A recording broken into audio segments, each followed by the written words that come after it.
Welcome back, everybody, as this is Strange Planet Podcast.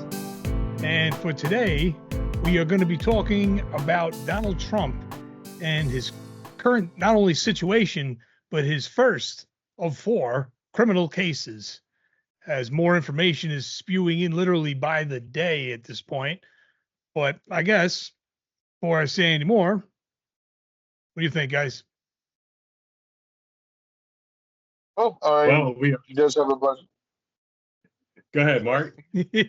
Yeah, so on the first note, and then I'll let you take it, Rook, is he's got that E. Jean Carroll case coming back to him from the very first one, where they had the original ruling that he had to pay the $83 million, and he took it to appellate courts, and then they took that to the Supreme Court or wherever. So the final word is in. He has to pay the $83 million. No retrials, nothing. Done. Write the check. Good. It's about time he's got to pay for some of this, and I feel like this is just the beginning. I sure hope so. I hope this isn't. Yeah. Good. I was going to say now we're finally underway with his first of several criminal trials. And, you know, we had jury selection the previous week, and now we're on to the actual trial, hearing testimony. And, you know, it's real. Trump has to be, you know, in his seat in the courtroom. He can't, you know, decide if he's going to come one day and leave another. He actually has to be in his seat in the courtroom every single day. So that's going to, you know, that's been testing his patience, because there have been reports that he's, you know, had outbursts, and, you know, he hasn't really been a well-behaved former president. He's also fallen asleep. You know, he's just very irritable. And, you know, he's called for protests to happen outside the courtroom. That hasn't really happened for him. His family isn't attending. You know, Melania is not there. So he probably feels very isolated right now. And you know, this is going to be on the back of his mind. If he gets reelected, this experience that he's going through is going to be on the back of his mind.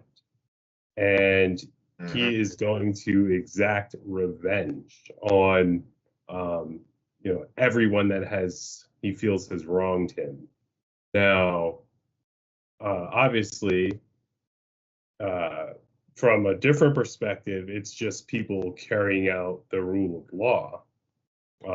There's really no one to blame for the situation that he's in but himself. Right. He chose to pay a porn star. First of all, he chose to fuck a porn star.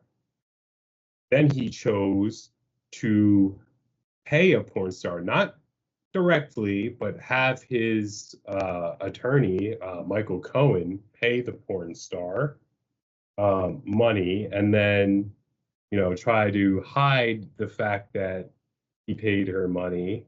Like, he tried to conceal those payments as business payments or whatever. So, you know, he brought this on himself. He also had, you know, the catch and kill stories from that tabloid owner. And so you have, like, definitely he has no one to blame for the situation he's in but himself. So you have, you know, basically theater. He's going, but without, it's not televised. Right. But he's going to show up, you know, after court every day and use it as a campaign tool. That is something that we're going to have to look forward to through all these trials. He's going to use it as a campaign tool to rile up his supporters, to show how he's being treated unfairly. And I think that is, you know, going to be like an unprecedented sort of campaign. Like, you're campaigning while on trial, a criminal trial. as a criminal defendant. You're using that as a campaign tool. Now, of course, it's going to be used against him, probably by Biden and the Democrats. Typically being on a criminal defendant in a trial isn't something that you want your politician to necessarily go through. But yeah, I mean, here we are, 2024, where a president or a presidential candidate can both benefit from and be attacked for being a criminal defendant in the United States of America. Yeah, that was well put and well said, really.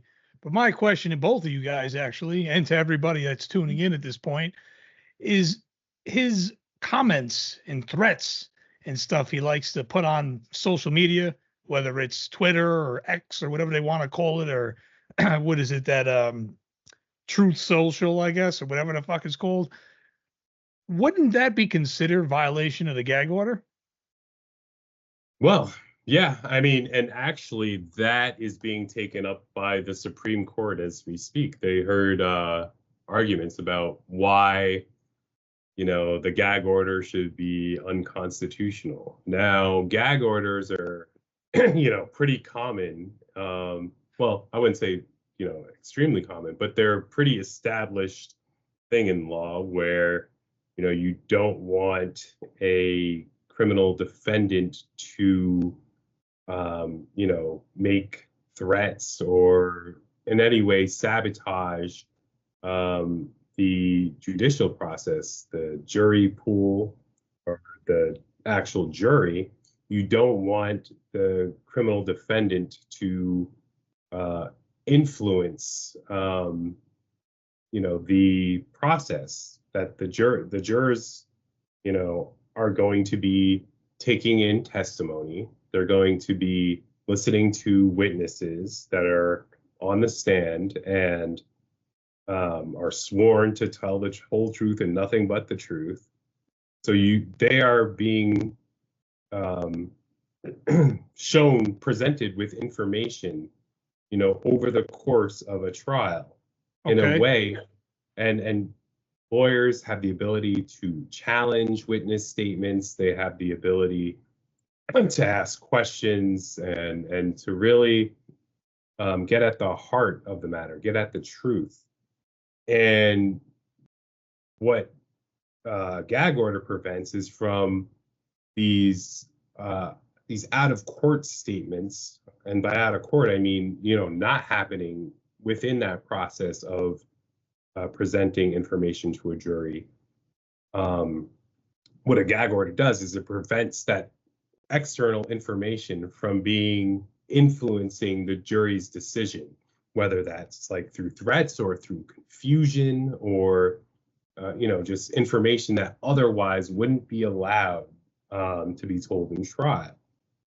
And so a gag order, a judge has the ability to say, you know what, you can't talk about, the trial, or you can't talk about certain subjects, or you can't threaten or, say bad things about potential witnesses or a judge or and his family. Yeah, right. Yeah. So, even the judge, I think has been kind of lenient with saying like, okay, maybe you can say bad shit about me, but don't say it about my family, because then that gives the appearance, at least, that you are threatening me, and that my, impartiality as a judge would, could be called into question, because now I'm under pressure to protect my family, to make decisions based on your threats. And so that's not good for, the whole trial. And so you would, even if this was to go through and he was to get convicted, it would be possibly eligible for appeal, since, but obviously there would be, questions as to whether the judge's decisions were influenced by, threats. And so a judge has to be very, very careful in terms of how he tries to clamp down on a criminal defendant. And this is sort of unprecedented because you have a criminal defendant who is, a former president who has Secret Service agents, right next to him. So, usually if someone is in contempt of court, you can order them to be jailed.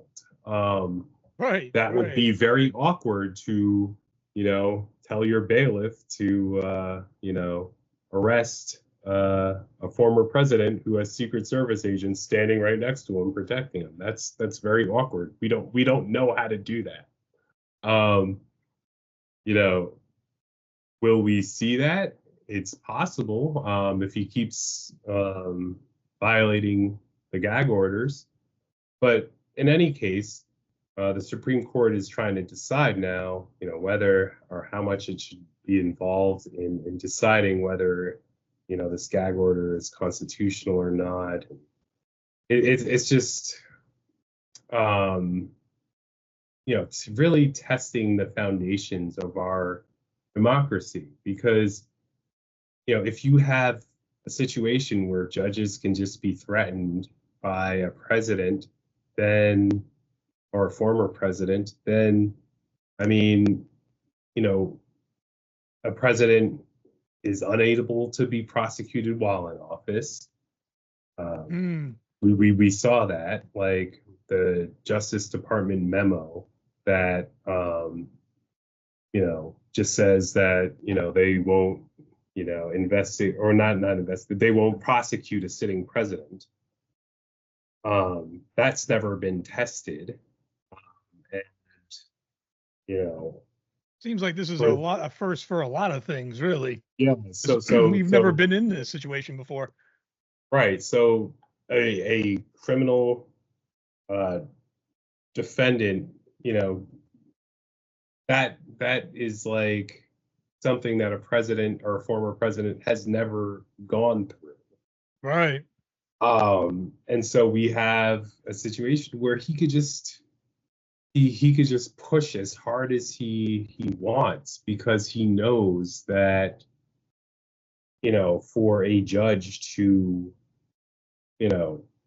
make a move like putting him in jail for contempt, that is unprecedented, and it's something that you can't really, I don't know, you just can't imagine how that would go down. Even he orders the bailiff, hey, cuff this guy.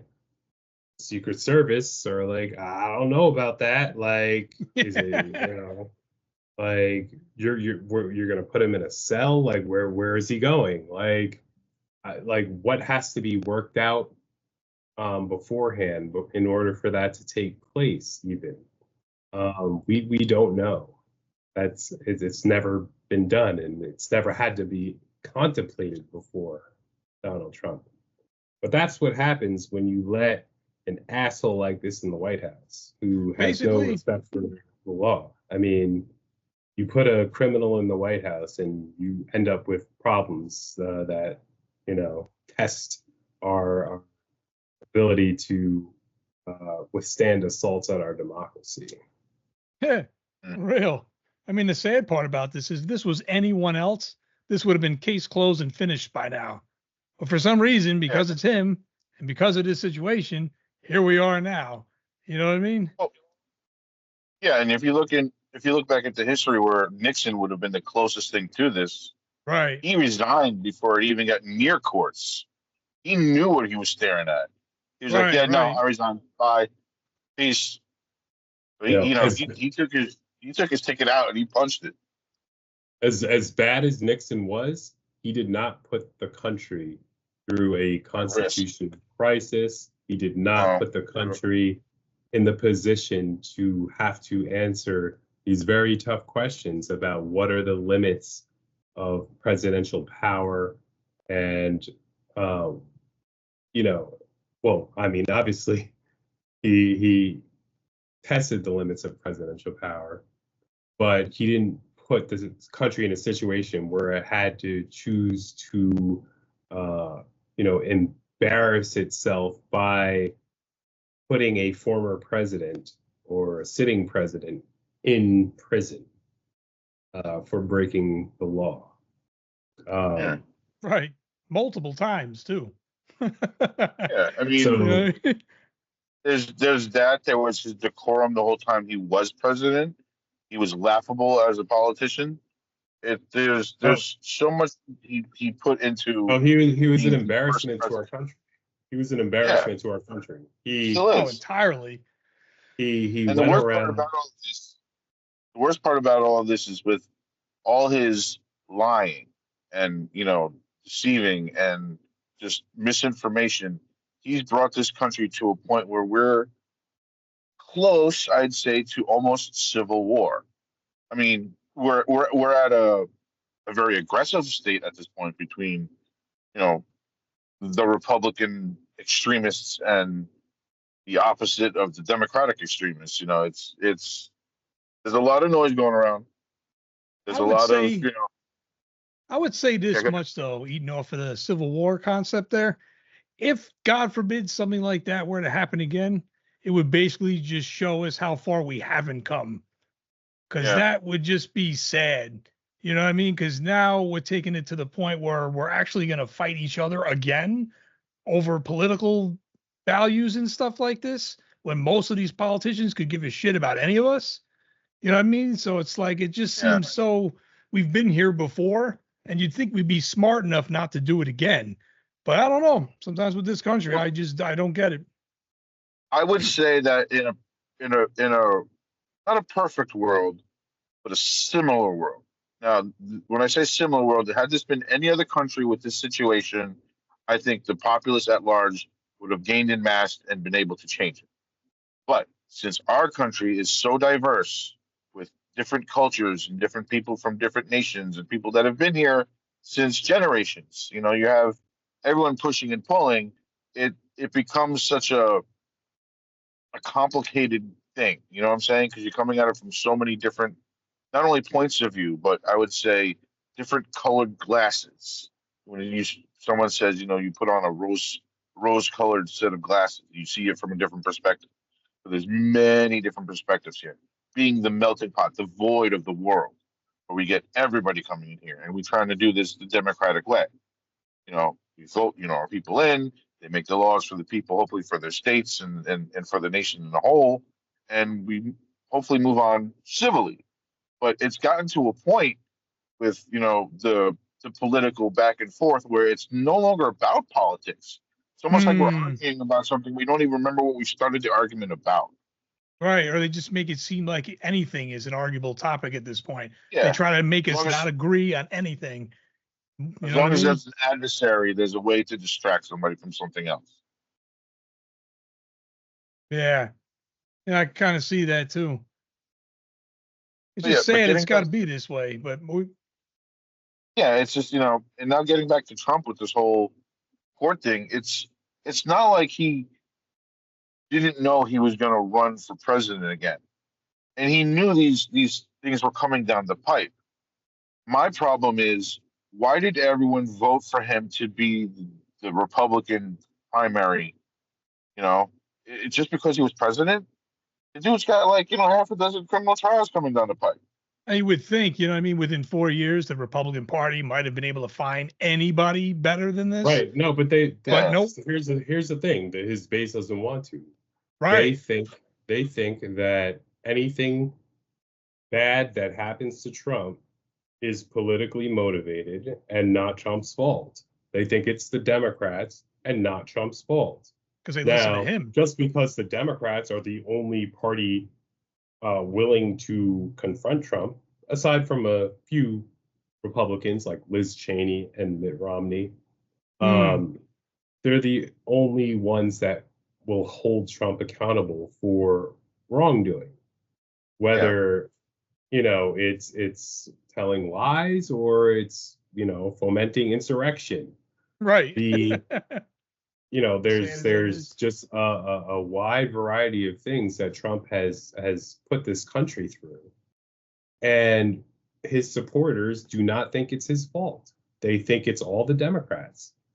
Anytime Trump fucks up and does something bad, it's the Democrats' fault. Let me ask you And if the this. Democrats want to investigate it, they're fucking crooked. If the Right. Democrats, Right. it's like, so like if Trump literally shot someone on Fifth Avenue Sounds familiar. and he was arrested and charged with murder, they would literally look at the DA and be like, "Oh, he's a Democrat. No, Right? he got away with it. He didn't do anything Instant wrong. void. He's being prosecuted by a Democrat. Hey, we can't do it." Like, Unbelievable. no, honestly, that's how Trump supporters think. They, after January 6th, right? You think Trump supporters are those, flag waving, police supporting Republicans. But, Nope. On January 6th, there were actually people or police officers, Capitol police officers, who died as a result of the insurrection, right? One of them who died had a heart attack during the, he was, yeah. So holy. So it's like, but the Republicans will say, oh, it's he died on his own. It wasn't because of the insurrection. So he just was at work and getting attacked by, people, Trump supporters, and, his heart just happened to give out at that moment. Like, it had nothing to do with, Unreal. the violence. Right. It was the bacon he had. Yeah, like the things that Trump supporters will do to, like, a Trump supporter said that to me once, and they tried to, say that it was the officer's fault for Is that right? and it wasn't the result of the, it wasn't the result of the insurrection. It was, the officer just happened to die, and it's so unfortunate. But, like, the officer went to work every single day with the same heart, and he just happened to die on the day of the insurrection. Like, the things that they will twist in order to absolve Trump of responsibility for his actions. It's endless. It's endless. Yeah, that's the perfect word for it. Now here's my $1 million question. What's the remedy here? Or is there one? The remedy is denying him a chance to get back in the Oval Office. Is to get out there. I couldn't agree more there. We cannot allow him to get anywhere near the Oval Office. It can't even be close. Any office, too. If we're talking, you really want the country to get better, it's just going to have to be a double medication. It's that remedy and the fact that the Republican Party is going to have to get their head out of their asses and get the fucking sickness out of their fucking caucus and get back to what they were. No, see, that's going to lie for them, though. No, it's like anytime. Like I'll give an example. Like, anytime we talk about Joe Biden's age and being like, oh, I wish we had shut the fuck up. Yep. Like, do you realize who we might send back into office? I honestly don't care who's president as long as it's not that man. I couldn't agree more. like that is the worst person you could put in office. Even, he was bad last time, but now he's going to be angry that people are trying to hold him accountable for his actions, and they're, he's going to be livid if he gets that power again, and he is going to use it for retribution. Yep, vengeance. You cannot let a man like that gain the reins of power again. You can't. Of course not. Of course he was bad last time. No. So any of this shit about Joe Biden's age, blah blah blah, like, shut the fuck up. Yeah, like, I don't want to hear it. Just vote for whoever is not Trump. Yeah. for whatever Democrat is not Trump. And Whether let me it's say this, Biden, just to back up Harris, Brooks' point. whoever. Let me say this, just to back up Brooks' point for the listeners right now. This is not just for Democrats. This is for Republicans too. Trump's not going to be just targeting certain people. This is going to be like, the wrath of God. He's going to come after everybody and their families and your Yeah. families. If you didn't vote for him and you're a Republican, he's going to come after you too. It's going to be bad. He is going to destabilize our country. 100%. He's already started it. Yeah. Like, because he is angry and will seek retribution, he will take actions that destabilize our country. And weaken ourselves both domestically and abroad. Right. Like, we've already seen him be a little bitch to Putin. Oh yeah, and that'll be a lot more of that. Putin, his denial was so strong. He's so big and strong. Like right? I don't believe our own intelligence services or FBI what they're telling me about Mr. Putin, because he just denied it, and he was so strong in his denial. Like, I'm not making this shit up. That's exactly what he fucking said. He's just so strong in his denial. Like, what the fuck is that? What does that even mean? It's almost like they slept together. Like, unbelievable. It's unbelievable. Like, yo, did you fuck Putin? Like, seriously. Was Diddy there? Yeah, right. And Harvey Weinstein. Like, yo, it's unreal. I just don't understand. Like, that P tape must really exist if you suck Putin's dick like that. I'm sorry, but like. And the scary part too is you figure during his last term, he already took a right away from women's right to choose as far as abortion goes. So God forbid this clown gets elected again. Shit, what other right is going to be taken away for next term? Who knows? Like, you know what I mean? It's on the table. Will there be elections after that?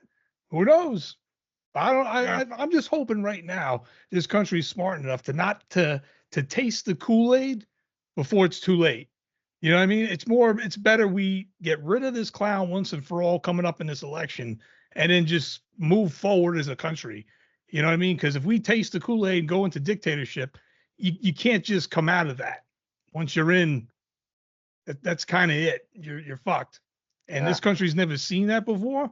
But I'll tell you this, if this country is bright enough to get its head out of its ass and he doesn't become elected, then we won't have to worry about it.